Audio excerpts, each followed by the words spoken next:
Is Grayscale going to have to pass down their tax responsibilities and what they would be paying to the IRS down to their clients? Are you going to be footing their tax bill? Is that their choice other than declaring bankruptcy? Also, who is going to get paid out in the FTX bankruptcy proceedings first? Is it going to be the investors, or is it going to be the retail depositors, the real people who are using FTX? That's what we're going to be covering today. If you guys enjoyed these videos, hit like, hit subscribe. If you guys want to know how we are protecting our cryptocurrency investments in this crazy time of crypto, and how we can essentially pretty comfortably with our feet up kick back and watch this whole mess happen. If you want to be comfortable like that, I highly recommend you check out the CT Club down below. We're giving our best to help you keep your funds secure and give you real ownership over your cryptocurrencies. CT Club, it's where it's at. Let's get into it. Hi guys, my name is Heidi. This is Crypto Tips. Thank you everyone for tuning in, and for all the new subscribers, thank you for joining. I want to give a shout out. We've been getting some really great feedback through our coverage of this huge mess, and I mean, it's an unfortunate thing, but we're glad that we are able to provide you any kind of insight that we can. So here's a comment that we've received lately. Thank you so much for this comment. They say, "You guys are amazing. I appreciate how you guys are honest and transparent, how if you have insight, you let others know, and you don't go off on the rails on crazy yelling, screaming rants. Thank you for being real people trying to educate," and that's exactly what we're trying to do. And not attention-seeking pump and dump influencers. With all my heart, I appreciate all you guys do. So thank you so much for that comment. But today, so let's get into it. We're going to talk about Genesis, their attachments, and how they're intertwined with Grayscale and Digital Currency Group and all the companies that are involved in that, all 134 companies. So let's get right into it. So first of all, Genesis made an announcement last week saying that they needed a loan or investment to the tune of $1 billion by yesterday to avoid declaring bankruptcy. Now I think they've put it on discount, and now they just need, or they're asking for 500 million. But I think that even that number, they're going to have a hard time finding people to invest. And now there's, tweets coming out saying that Genesis wants bankruptcy without new funding. Not good news, unfortunately. Also, it says Genesis has a $1 billion hole that they're trying to raise for. Spoke to Binance and couldn't get a deal done. So even though Binance spent $500 million to invest in Twitter, they didn't want to touch what Genesis was dealing with. So maybe it's a very similar situation to what we saw with Celsius. Celsius wanted someone to buy them out, but no one wanted to touch what they found when they did some digging on the actual books of that company. So maybe Genesis has far more debt than they're letting on to the public. Who knows? So again, because I mentioned many times before that Digital Currency Group is kind of the parent company that owns Genesis, Grayscale, CoinDesk, and 134 other companies. If that parent company wants to continue functioning without filing for Chapter 11 bankruptcy, like so many other centralized custodian platforms have done in 2022, they have basically two options. The first of which is to restructure with Genesis, which is kind of the reason that Digital Currency Group is having an issue, to restructure with Genesis creditors and settle for 30 to 50 cents on the proverbial dollar. So basically taking a huge cut from that company. Or they could choose Reg M redemptions at Grayscale. And do you know what that means? And I think that they're seriously considering Reg M at this moment. Reg M redemptions means essentially that whatever taxes that company would have paid to the IRS, they're gonna go ahead and just pass that on to their clients.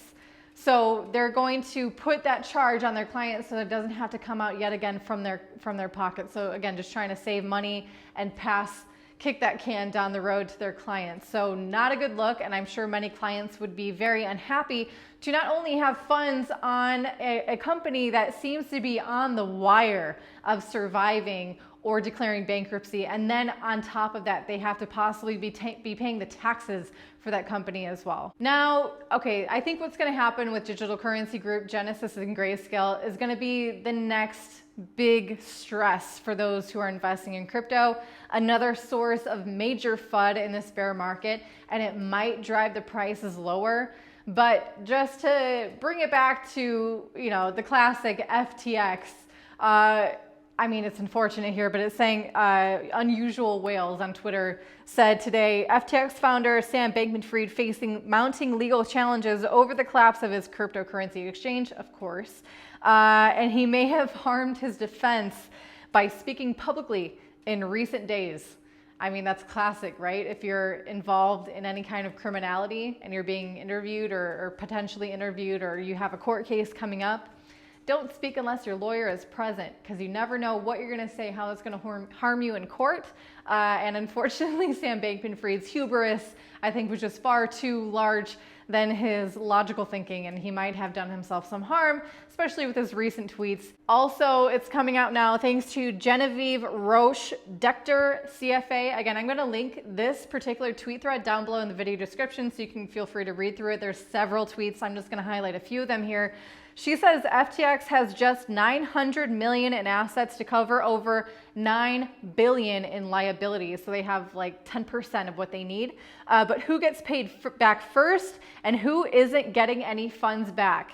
Time for a thread. So exactly, we are all, I think, getting a crash course in what bankruptcy proceedings look like. Who is the priority in getting funds back first and how much they're actually going to get back. So again, that's what this thread goes over, but very briefly, of course, first and foremost, don't you know the IRS is going to get their greens first. So FTX is going to obviously have to pay back any outstanding taxes if they have any. Additionally, we saw this with Voyager as well. Because FTX has filed for Chapter 11 bankruptcy, it means that they're continuing their operations. They're still employing people to, manage this whole bankruptcy proceeding. And so as such, these employees not only are getting paid per usual, most of them actually are getting paid bonuses to stay on throughout this bankruptcy process. There's been, it's come out now that the new CEO of FTX is getting paid $1,300 per hour, which is still incredibly cheaper compared to the old CEO, Sam Bankman-Fried, who went ahead and just paid himself $3 billion. There's been a ton coming out about the mismanagement, not only of user funds, but just like the rampant spending happening within the FTX, job space of their lunches, including the 19 properties that Sam bought for his parents within the Bahamas. Of course, tens of hundreds of millions of dollars worth of that. So anyway, so first taxes, then employees, and then of course, the list goes on to senior secured debt, junior secured debt, senior unsecured debt, and junior unsecured debt. And the main difference between secured and unsecured debt is that secured debt was paid with collateral in mind, and unsecured, obviously there is no collateral involved. So basically anyone who deposited funds onto FTX without any collateral from FTX and just relying on the reputation of FTX, that's what you're trusting, you are an unsecured creditor. And that's something we've seen time and time again with Voyager, Celsius, probably with BlockFi when they declare bankruptcy. I'm sure that's not far coming. So anyway, unfortunately, the everyday retail user of FTX is definitely on the bottom rung of this priority list of who's going to get paid first, let alone if they're going to be made whole at all. Now, we all have to ask, where does this money come from? I thought FTX didn't have any money. Well, remember when I said that Sam Bankman-Fried took $300 million from the $420 million that they raised in 2021? Maybe they can get some of those funds back. Maybe they can make Sam's parents sell those 19 properties that he bought for them.